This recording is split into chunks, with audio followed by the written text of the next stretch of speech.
मोअज़्ज़िज़ दोस्तों, अस्सलाम वालेकुम। हज़रत अली रज़ी अल्लाह अन्हु नबी करीम सल्लल्लाहु अलैहि वसल्लम के चचाज़ाद भाई थे। आप रज़ी अल्लाह अन्हु मुसलमानों के चौथे खलीफा भी थे। अल्लाह ताला ने आपको फैसले की कुव्वत से नवाजा था। आप इंतहाई ज़बरदस्त और इंसाफ वाले फैसले फरमाते थे। इसी तरह का एक फ़ैसला नबी अलैहिस्सलातु वस्सलाम की हयात मुबारक में हज़रत अली रज़ी अल्लाह अन्हु ने फरमाया। आप सल्लल्लाहु अलैहि वसल्लम ने हज़रत अली रज़ी अल्लाह अन्हु को यमन भेजा। यमन के लोग शेर का शिकार करने के लिए घड़ा खोदते थे और मुख्तलिफ तदबीरों से शेर को उस घड़े में गिराकर उसका शिकार कर लेते थे। एक दिन उन्होंने ऐसा ही एक घड़ा खोदा और शेर को उसमें गिरा भी लिया। उस घड़े के आसपास लोग तमाशा देखने के लिए खड़े हो गए कि अब क्या होता है। इतना रश हुआ कि धक्कम धक्की शुरू हो गई और इस धक्कम पेल में एक आदमी घड़े में गिरने लगा। उसने गिरते गिरते अपने आप को बचाने के लिए दूसरे शख्स का हाथ पकड़ लिया। चुनाचे वो भी उसके साथ घड़े में गिरने लगा। उस दूसरे शख्स ने तीसरे का हाथ पकड़ लिया और तीसरे ने चौथे का पकड़ लिया। इस तरह वो चारों एक दूसरे को घसीटने की वजह से घड़े में जा गिरे। शेर अभी जिंदा था, जख्मी था लेकिन जिंदा था। उसने उन चारों पे हमला किया और उनको चीड़ फाड़ के रख दिया। उनकी मौत वहीं वाक़ई हो गई। अब उनके रिश्तेदारों में झगड़ा शुरू हो गया कि जी दियत किस पे आएगी। झगड़ा इतना तवील हो गया कि वो मरने मारने पे आ गए।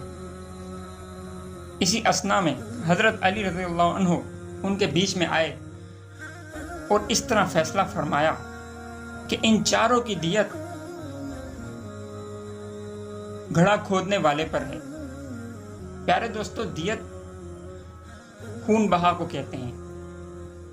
यानी अगर किसी से गलती से कोई कत्ल हो जाए तो उस सूरत में वो कोई कीमती चीज़ या रकम उसके कत्ल के बदले में अदा करता है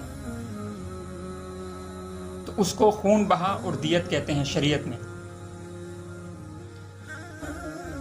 चुनाचे हज़रत अली रज़ी अल्लाह अन्हु ने फरमाया कि ये दियत इस तरतीब से दी जाएगी कि पहले को चौथाई दियत मिलेगी, दूसरे को तिहाई दियत मिलेगी, तीसरे को आधी दियत मिलेगी और चौथे आदमी को पूरी दियत मिलेगी। चुनाचे उन मरने वालों के रिश्तेदार इस बात पर राज़ी हो गए और इस तरह दियत की तकसीम हो गई और झगड़ा ख़त्म हुआ।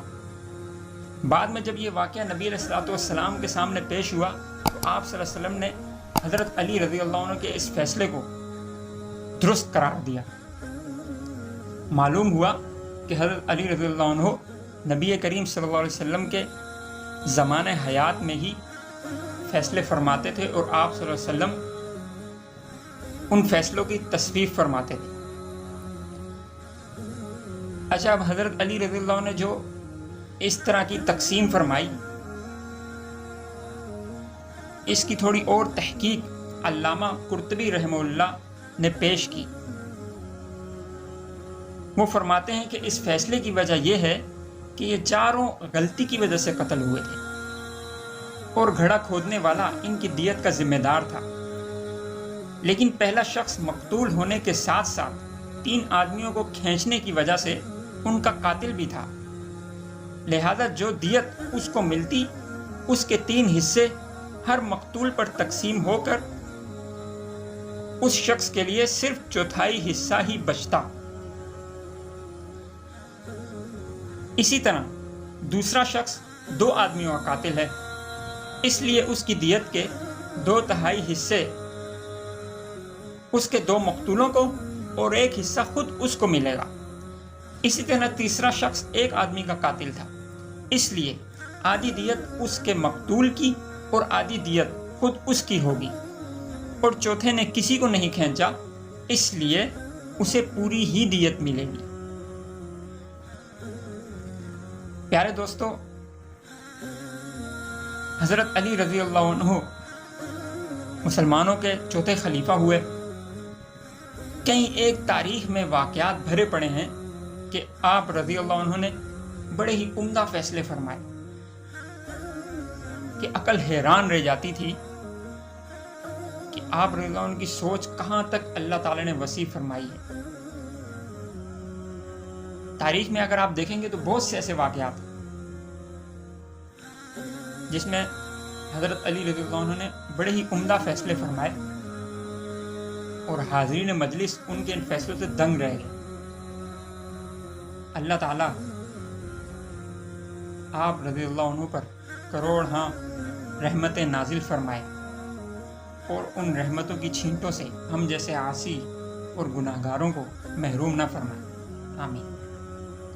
ہماری یہ ویڈیو اچھی لگی ہو تو ہمارے چینل HA کو سبسکرائب کیجیے، بیل آئیکن پر کلک کیجیے اور اس ویڈیو کو اپنے دوست احباب کے ساتھ شیئر بھی ضرور کیجیے۔